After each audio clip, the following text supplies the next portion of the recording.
But where are you really from? A podcast about the Asian American struggle.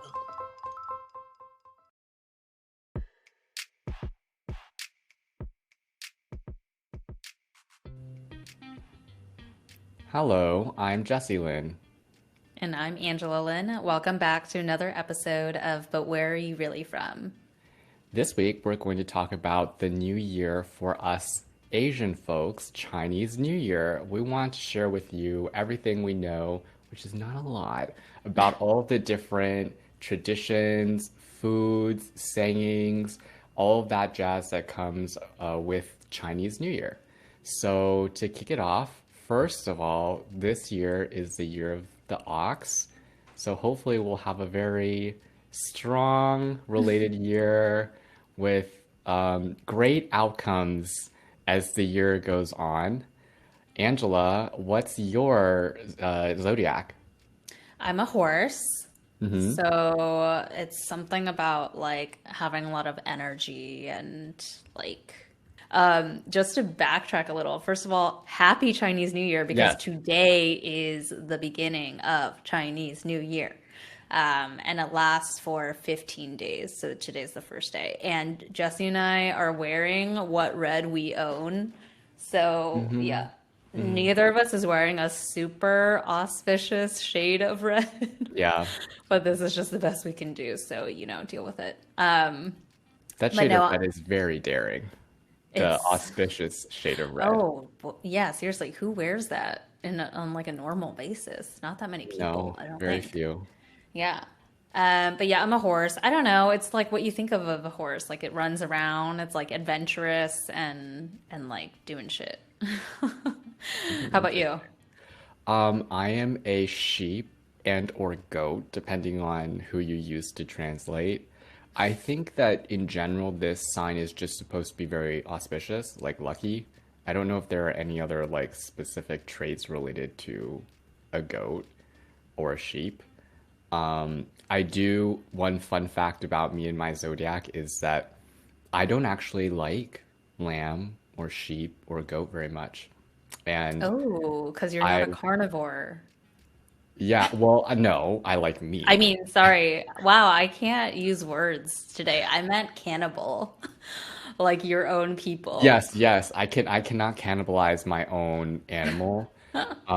So, that's very anecdotal, but I've always attributed that to the fact that I am sign of the sheep, and so I cannot eat my own spiritual animal. I feel that because when Ramona and I lived in Japan last year or 2 years ago, I can't keep track of time, but anyways, previously, some places specialize in horse meat, and obviously it's like very well prepared and like done Hmm. by chefs that know what they're doing, and it's Sure. supposed to taste good, but I'm like, I can't eat a horse. I'm a horse. Like, I'm not gonna eat my own kind.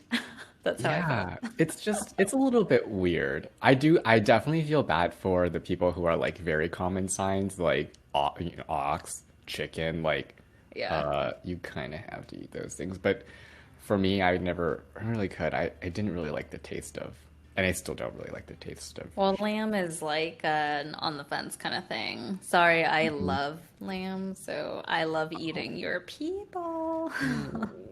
Sorry.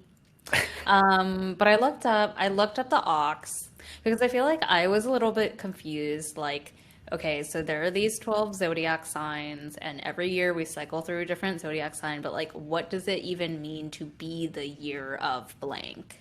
Right? Like, Mhm. so first of all, the ox is known for being faithful, diligent, persistent, obliging, and sympathetic. This is largely due to the legend in which the like zodiac signs came from, where like Mm. the Jade Emperor tasked all these animals to like win a race, and whoever came in, the place that you placed in the race determined like your order in the zodiac cycle, and the ox was definitely going to be first, and then this shady ass rat hit on his head and like jumped off right at the end so that he was first. So the ox was diligent and obliging and sympathetic towards the fact that the rat couldn't get past the river and then got freaking, gypped at the end because the rat's sneaky. Well, okay. Anyway, so happy year of the ox, Hmm. especially to you ox signs. But beyond being, uh, beyond talking about the zodiacs, we wanted to get into everything about Chinese slash Lunar New Year because, to be honest, Jesse and I knew very little about this topic up until right before we recorded this episode. And honestly, I kind of feel like I'm hoping it's not just us. Like, I kind of feel like, especially for a lot of these big holidays, even outside of Asian culture, like big holidays, you often forget where, or you never really knew where the origins came from because you focus on, like, the specific traditions that are still practiced or like the foods that are eaten or whatever, but you don't actually know the origin story. So I'm giving us a little break that we didn't know this ahead of time, but we thought it would be fun to teach you guys or remind you guys if you already knew all this stuff of kind of like the history of where it came from and like what a bunch of the most common traditions mean. So I think I can kick it off with Yeah. like, where did even this concept of 过年, which means like crossing the year or like, passing the new year, come from? Well, so first of all, Chinese New Year has been celebrated for 3,800 years. Like, is that freaking insane or what? That Like, is very crazy. like that's I always compare everything to the age of the United States as a country, and I'm like, we haven't, Oh, we're only a couple hundred years yeah, old, and like this tradition from China has existed for almost 4,000 years. thousands You know what of I mean? years. So Yeah. it's freaking insane. But so there's, many legends, but it did start originally as like a more religious, like sacrificing to God, sacrificing to your ancestors, kind of a ritualistic holiday. And the legend is that there used to be this monster that looked kind of like a lion. So, a lion like monster that lived in the depths of the ocean. And this monster's name was Nian, which means year in Chinese. And every year, this monster would live, all year long in the depths of the ocean, except for the night before the new year, where it would like come up and like wreak havoc on everything and eat livestock and people. And everyone was just like terrified until some old man randomly figured out that this monster was afraid of a couple things. So, one is the color red, which is why we're wearing red. Hmm. That's also why people post like, those lucky sayings that are printed on red paper in their houses and outside their houses and stuff over the new year. It's also afraid of loud noises. So he supposedly had burned bamboo, which I guess crackles when it's burnt. Hmm. So it was like the earliest version of firecrackers. And by doing all these things, he was able to ward off and protect himself, at least, from Nian. And so that's also where, so 过年 is essentially like, getting past Nian, this monster. And this is also where the lion and dragon dance, like, tradition came from, is like when you see in like Chinatown or wherever you're seeing like these lion dances, it's supposedly recreating, there's loud noises and like firecrackers going off. It's like recreating the warding off of Nian and sending him back into the depths of the sea, which is cool. I like that. Well, what did Well, you find?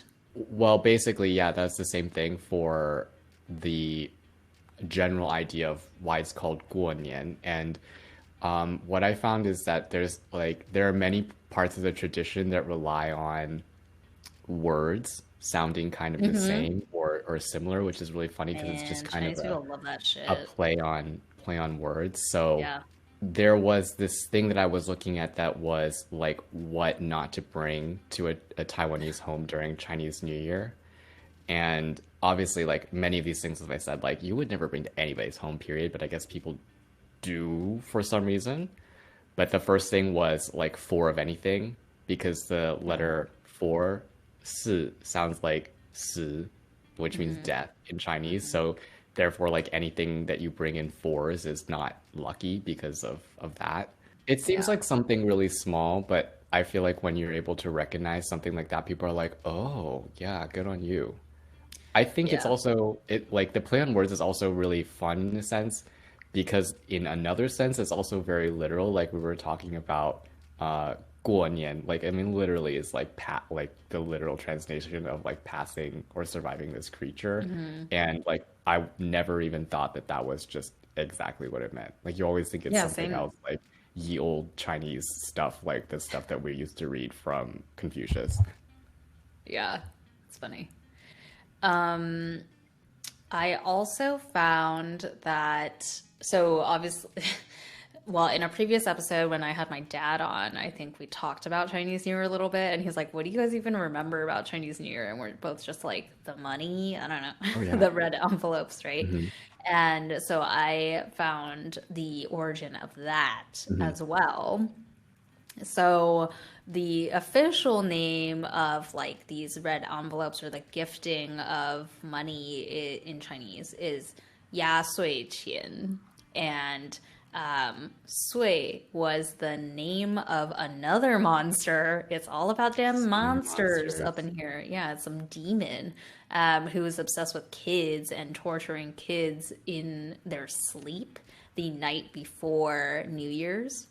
So apparently, the money thing came from that there was like some family who had money and they wanted to save their kid, so they gave him 8 coins. And the thing I read didn't specifically go into the eight, but to Jesse's point of like, numbers and words having double entendre type shit. 8 is a lucky number in Chinese for those who don't already know because 8 is ba and fa is like bringing money like wealth and welcoming wealth into your life like fa fa fa. So 8 is a really lucky number. So anyways, this guy gave his child 8 gold coins to play with at night to like keep him awake so that he wouldn't fall asleep.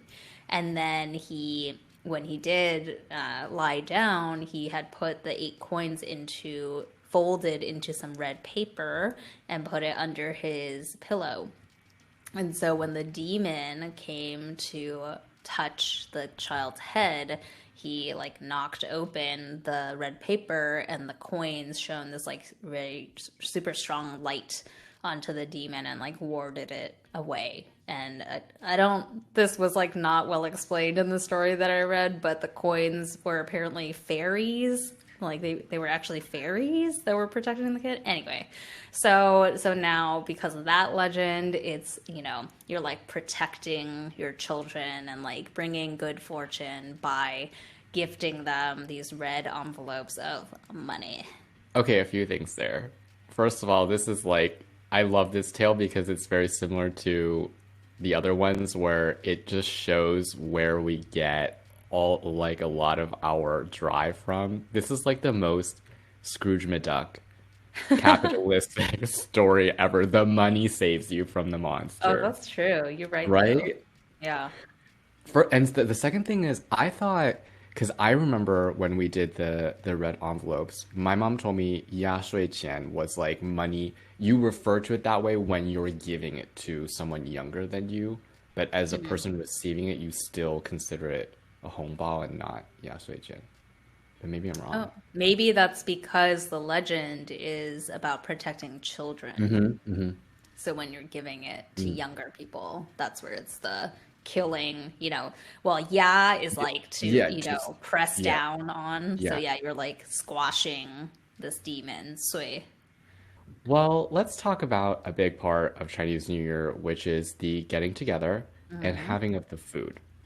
The Mm-hmm. food is very important because there's like a few traditional things that we typically always eat during Chinese New Year. I will start with one of them. The first thing that I think that's most common to see is fish because there's even a phrase, an idiom, a phrase or idiom tied to this, which we'll let you guys know about later. But the fish is like It's always there, and it just represents the same thing. Like it's very auspicious. The idea that you have fish and you eat it means that you'll be lucky every year and have like extra surpluses every year. And there's some like funny rules related to how the dish needs to be placed. And I actually didn't Tell me. know any of these things, but and I can't even remember how it was done when I was a kid, but I feel like these are things probably like even some of the older aunties and stuff may like, especially like our parents and stuff may or may not follow because I've never remembered them mentioning any of them. But there are things like related to the position of the fish where the head needs to be placed towards distinguished guests or elders as a sign of respect. You can only enjoy the fish after the person who eats the fish head, the person who the fish head is directed to eats first, and you shouldn't move the fish. Like you shouldn't shift it around, like move its head and tail. You shouldn't flip it, like stuff like that. There's no like pass me the fish that's allowed. Yeah, the fish stays there. You go to the fish for the fish. That's funny. I feel like I vaguely actually recall at least one time in my life someone practicing these rules when I've eaten the fish. Another food thing that I think most people know if you're Asian is noodles, because noodles represent your life. So, like, the longer the noodle, the better. And most people know this, but when you eat the noodles, you're not supposed to bite the noodle, like cut it in half or whatever, because if you cut or bite the noodle, you're like shortening your life. So you want to like slurp them noodles up all in one go, or slurp it all up so it's in your mouth and then you can chew it. Yum, yum, yum. Yes. Something else that I think everyone's really familiar with is dumplings. Dumplings represent basically wealth and fortune because you can pinch it in a shape that looks like ye old Chinese money. Yes. I don't know if you guys have seen ye old Chinese money, but like if you've ever had the Asian version of uh what's that Jewish gold candy called? Oh shit, I don't know. I know what you're talking about, but I don't know what it's called. It's like the Chinese equivalent of the Jewish gold money. We have the chocolates in the shape of like ye old Chinese money, and you can make dumplings into that kind of shape as well. So eating them basically represents eating like wealth, and you will make more money the following year. Can we talk about how gross those chocolates were? They were like not real chocolate. I feel like they were They were diluted terrible. chocolate or something. Yeah, it was like chocolate with like river clay So in it or gross. something. It was really bad. I Yeah. I feel like because we were in America, there was some like westernization there, because I did get those when I was growing up, but there was also the I got some chocolate coins, like Western Oh yeah. coins in my Wait, for Chinese yeah, New yeah, Year? in my I'd get it like in an envelope, like a red envelope or something. Oh. Because I don't know if you got this, but like besides money, I feel like it was also common growing up. This is now not going into like official traditions, just like what I remember from growing up. But I would also get like, I don't know, at Chinese school or whatever, they would give us red envelopes, but they're not. Oh, actually, you know what? Every year they would give us those $half coins. Do you remember that? The Sacagawea coins? Isn't that $1? It was like Wait, what's on the half FDR or dollar? something. Isn't FDR on Oh, or maybe. Teddy Roosevelt, right? I don't know. Maybe. Anyways, those like giant coins, which is the half Yeah, dollars. I yeah. feel like they gave us that Yeah. every year. But it would be like that, and then some of the gold coins. And then you know what? Forget the gold coins. They don't taste good. The candy I loved was that pink candy that was wrapped in the like shiny red foil. You don't know what I'm talking about? It was like vaguely strawberry flavor, but not really. It was a hard candy. Maybe. Now that you said strawberry, it sounds more familiar, but On the outside, the like foil is like red with like a gold, probably like fa or some other lucky Chinese word. okay, okay. I think I recall a And little it bit was what just you're a talking hard about. pink candy. That was like, and it was ribbed a little bit. You know what I'm talking about? Okay, That was okay. my I favorite think I candy. understand I think I remember. I also remember as part of the envelopes, they would give you, like, when they had nothing to give you, like money, they would just give you like a Yes. blessing. Like, do you remember we would Yes. get those from Yes. Temple and it would just be like a slip of paper and you're like, I can't read this. Yes, that's what happens when it's a bunch of parents who are gifting nothing to their children who grew up in America. Yes. Um, Do you have any, like, have you made dumplings with your You family? know what? No, because my mom is, Mm, sorry, mom. My mom is not that good at cooking. So no, I haven't. But mm, my aunt who used to teach us in our Confucius mm. lessons in our temple, she's really good at making dumplings. So I don't think I got Oh, to make it interesting. with her, but I've like been lucky enough to have eaten her handmade dumplings, which were freaking Mm, delicious. How mm. about you? I don't specifically recall an instance where I was making dumplings with my grandparents, but I feel like there had to be at least once where we did it because like my dad's grandparents, they're definitely what I would call 传统. They're like Mhm. super old school. But I do very clearly remember making another special kind of food, the tang yuan. Oh yeah. We called it in Taiwanese wana, and Mm-hmm. but also we didn't make it specifically. I don't remember making it specifically for Chinese New Year's. We always made it for like Mid Autumn Festival, I think, and it was savory, not sweet. What? Blasphemy. Hmm. Interesting. Um, well, yeah, I don't think I made it. I've never made dumplings with my family, but I've made it in like school with, like other Chinese American people who wanted to celebrate and were better cooks than I was at the time. I made some with them. That was fun. But beyond the currency related thing, I also saw that another reason why dumplings are like a traditional thing that you make over Chinese New Year is that it takes a lot of time to make dumplings. So it's an excuse to spend time with your family and like pass many hours or whatever making them so that you cross over into the new year together. So yeah, that was nice. That's It's cute. It's just like that scene in Crazy Rich Asians where they're all making dumplings together. it's It's really warm true. and cute.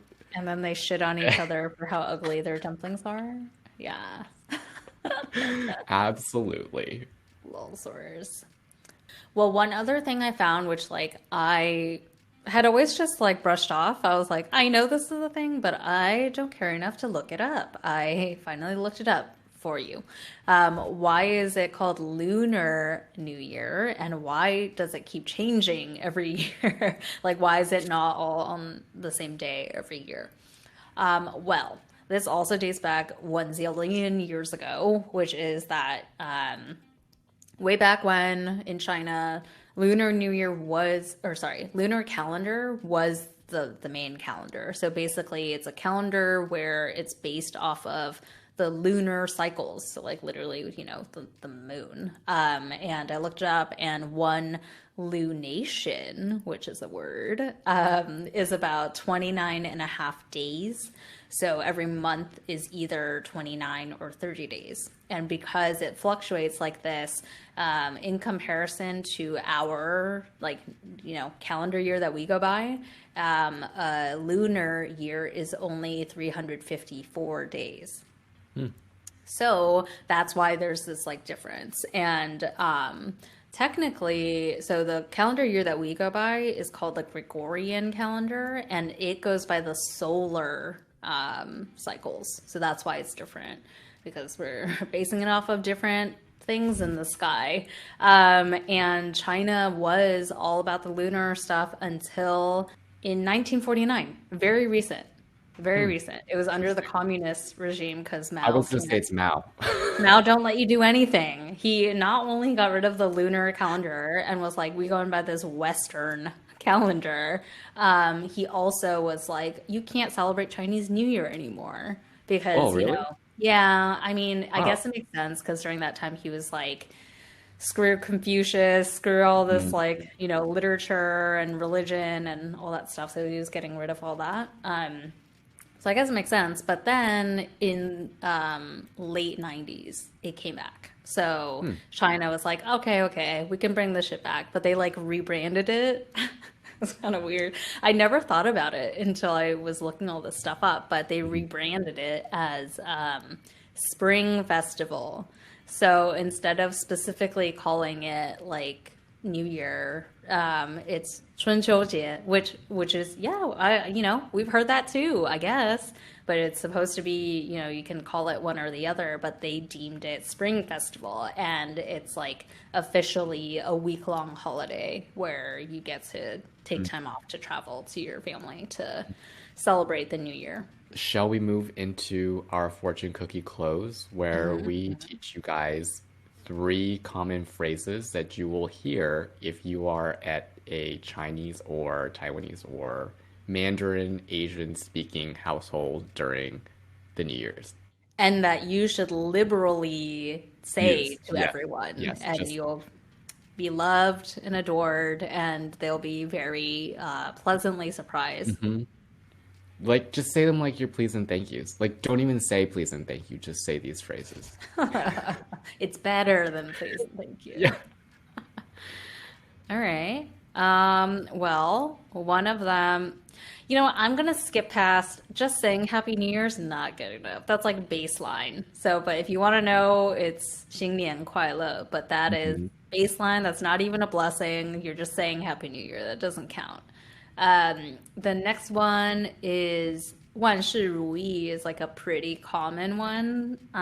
It's just like full disclosure, my brain only remembers like 2 or 3 of them, but that's a go-to one, which means it's very popular.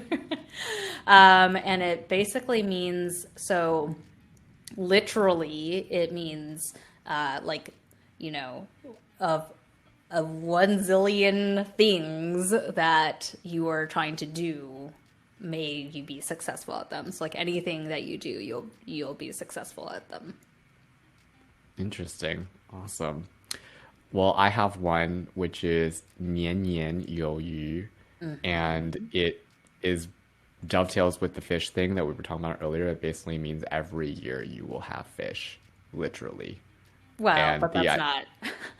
Well, the literal translation is not like you will always be eating fish forever. That sounds awful. But it basically means that you will have the good fortune and the good fortunes that the fish means, and that will be brought to you every year. So basically, like, same thing as saying like having good luck, good fortune, improving yields every year.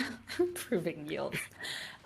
Just so you know, though, technically it's a different yu, so like it's not the same character. Well, it's yes, but it's like the sound play of on the the thing. words. Yes. Just for you Western people, it's not the phrase does not say like your year have fish in literal words. But you can't have fish every year. You should have fish every year. Let's see, what's the other one? Wait, 新年快乐万事如意. 恭喜发财. Oh, yeah. 恭喜发财. It is essentially just throwing all the good stuff at you. Like, congratulations, wealth, Prizes. happiness. Yes. It's just like all the things. And if you're a child, or do you want to act like a child, what we used to say every year was 恭喜发财红包拿来, which means Happy New Year, give me them red envelopes. Yeah. Yeah. Well, actually, one thing I want to plug, because we always tell you to write us in, and we definitely want you to write us in, but there were so many things that we could have talked about with this topic, but one thing we didn't talk about is that way more than Chinese and Taiwanese people celebrate Lunar New Year, because China had such an influence on all of Asia, essentially, right? So like Lunar New Year is celebrated by so many different Asian countries, and they're like different traditions and like, specific flavors to how you interpret different things, and what you're supposed to do over Lunar New Year. So what would be really fun is if you have different traditions that you're used to celebrating over Lunar New Year, because you you are Chinese or you're not Chinese and you have like totally different traditions, we'd love if you write us in and tell us what those things are. And reminder that we are still looking for listener story submissions. So write us in about your experience with either this topic or whatever you want at telluswhereyou'refrom@gmail.com. The your is Youre. Awesome. And as always, join us next week for a fresh new episode. Until then, 再见 再见 bitches. bitches.